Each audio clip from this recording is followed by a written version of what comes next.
Because imagine it like this, you know?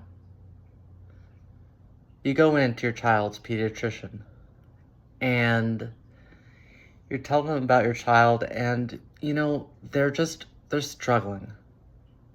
Your child is struggling and it wasn't obvious at first, but there's something just mentally or developmentally, just something's made things harder for them. And, these things that come so easily to all other kids are so much harder for your child.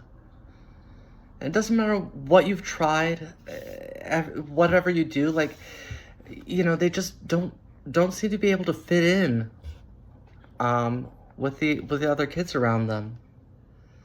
And you see them, you see how hard they're trying and how much love they have to give, and you want them to succeed so badly.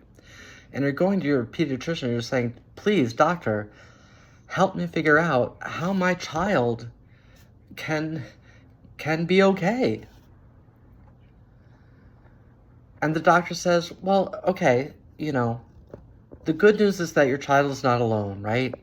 Like, your child has, well, we call it adaptive difficulty syndrome, ADS, let's say.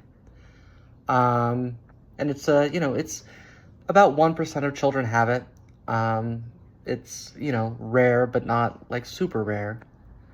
And there are some fairly new studies, fairly new treatments and protocols and things like that. Like there's things we can do to mitigate that. We've been working for the last few decades on finding ways for children who have the struggles that your child is having to thrive.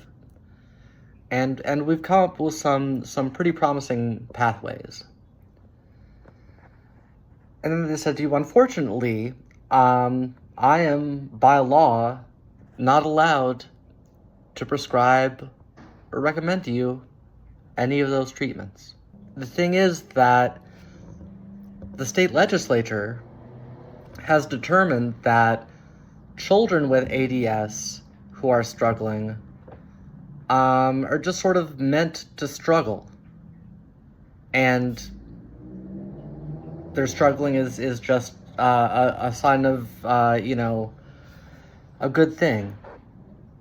That is just necessary for the good of society that children like yours have a hard time. Yeah. No, I mean, it's not about the safety of the treatments. There's a whole other, there's all kinds of medical malpractice and all those sorts of things. I mean, all the things I was going to suggest I can still prescribe, just not to kids with your kid's condition. Your kid's condition is one that I am not allowed to heal. That is, as far as I can tell, a conversation that is happening, all around the country. Like, now, as parents of trans children who don't know what's going on, who are already, they're already confused because they're parents. Raising a child is such a confusing thing, and then to have a trans child, so much more confusing. And then when they go to their doctor and be told, well, I can't do what my research tells me to do because people at the state capitol told me not to. Does that seem right to you? Does that feel like a good law? Maybe it does.